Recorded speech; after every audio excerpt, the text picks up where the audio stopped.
Travis Kelce and Taylor Swift were taking a walk together in his Ohio hometown on Thursday night, August 7th, when the calm of their date was briefly interrupted by a minor car accident just a few feet behind them.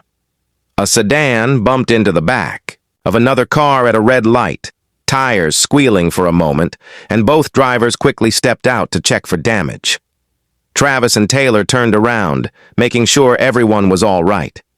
Both drivers exchanged a few words, checked their vehicles, and soon realized nothing major had happened. No injuries, just a scratched bumper and a lot of relief.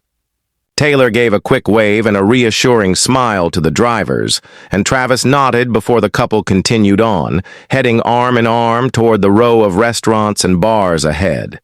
They didn't let the brief commotion distract them from their evening or their plans.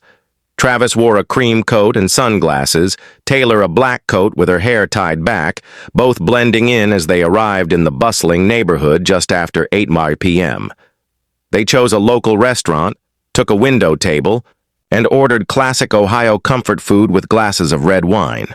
Travis started sharing stories about his childhood, pointing out the street where he and Jason would ride their bikes, the bakery his mom took him to for cookies after Little League games, and the park where he played football as a kid. Taylor listened, asked about his favorite memories, laughed at his old stories, and made him feel even more at home. Travis felt proud showing Taylor the places that mattered most to him, and one of his friends would later say he'd been looking forward to this date for weeks. The staff at the restaurant noticed how relaxed the couple seemed, Taylor chatting with them as if she were just another local, never acting like a superstar. They lingered over dessert and coffee, and when they left, a few fans waiting outside snapped pictures from a distance, posting them later with captions about how happy and down-to-earth the couple appeared. Travis and Taylor ignored the attention, walking slowly through the neighborhood, stopping here and there to talk. Comments online described how natural they looked together and how at ease Taylor seemed in Travis's hometown. Many people thought the relationship had reached a new level because Travis was sharing so much of his private world with Taylor. The couple had been seen together at sporting events, music festivals, and on quiet getaways in the past few months, always relaxed and happy. A source close to Travis's family said he wanted Taylor to see where he came from and understand what made him who he is. Taylor noticed every detail, storing up the stories and places that shaped Travis. Their bond deepened with every shared experience, and this trip back to Ohio was another step forward. Not long after, news surfaced that Travis and Taylor were house hunting in Cleveland. Local media reported they had toured at least 2 luxury homes in a suburb east of the city, not far from a lunch they'd enjoyed in Chagrin Falls. Multiple sources confirmed they visited several homes, sparking talk that they might settle down together in the area. Neighbors buzzed with excitement, wondering if Taylor Swift and Travis Kelce would soon be living nearby. The homes they saw had big lawns, grand foyers, and sweeping views of the countryside. Real estate agents said the couple asked about schools, parks, and local events. For Taylor, the idea of a quieter Midwest home was a big change from Nashville, New York, and Los Angeles. For Travis, starting a chapter with Taylor in his hometown was thrilling. Fans shared photos from the date, traded theories about what kind of house the couple would pick, and cheered them on. "It's so sweet to see Travis take Taylor back to Ohio. It really shows how much she means to him," wrote one fan online. After dinner, Travis and Taylor strolled through the neighborhood, stopping at a park where Travis pointed out places he and Jason played as kids. Taylor listened, eyes bright, as they talked about music, past adventures, and what it might be like to live there. Before returning to their hotel, they stopped at the bakery Travis loved as a boy, shared a warm cookie, and enjoyed a quiet moment together. As they drove into the countryside, Travis reached for Taylor's hand and she squeezed his, both smiling about the future.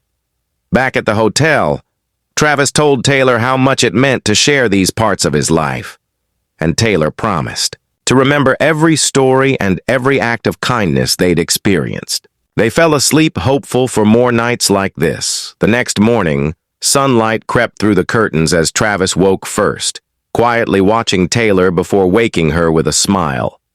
They took their time over coffee and breakfast, in no rush, to start the day. As they checked out, locals waved and greeted Taylor as though she was already part of the town. Travis drove Taylor by his old high school, telling her about football games and school dances.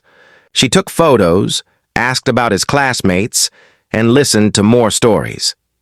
They stopped at a quiet lake, sat on a bench, and talked about music and future adventures. Lunch was at a cafe Travis loved as a teenager, where the staff treated them like family. Later, Travis surprised Taylor with a visit to a small art gallery he'd frequented as a kid, sharing memories of afternoons with family and pointing out the paintings that inspired him. Taylor admired the artwork and asked Travis about the artists, happy to see another glimpse of his world. A walk through a nearby park followed, holding hands, watching ducks swim. By late afternoon, they drove back to Cleveland to revisit the houses they'd toured. They talked about what kind of home they'd like. Cozy reading corners, a big kitchen for family gatherings, space for friends. Travis wanted somewhere his family could visit easily. Taylor dreamed of decorating and making it their own. That night, they had dinner at a restaurant overlooking the city, toasting to new beginnings. Travis promised to always make Taylor feel at home. Taylor smiled, echoing his words. They shared dessert, talked about music and football, and lingered over coffee. On the drive back to their hotel, they discussed their families and the future. If you want more moments like this, subscribe for updates. Late that night, they sat on the balcony, wrapped in blankets, drinking tea and watching the stars. Travis told Taylor he cherished being able to share his home and memories. Taylor said she felt at home in Ohio because of him.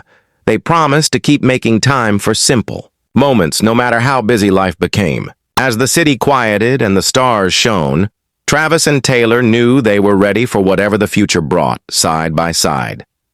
That weekend, Travis invited Taylor to a Saturday picnic at the park where he and Jason played as boys. He packed sandwiches, chips, sodas, and brought a football. Taylor joined their pickup game, laughing as she tried to catch passes. Local kids joined in, and Travis taught them how to throw a spiral. Taylor cheered, took photos, and handed out watermelon. Parents smiled as the couple blended in with everyone else. Afterward, Travis and Taylor sat together on a blanket, eating and talking about growing up in small towns. Travis told stories about school plays and summer jobs. Taylor shared memories of singing at county fairs and writing songs in her notebook. They discovered a shared love of old country music and swapped playlists.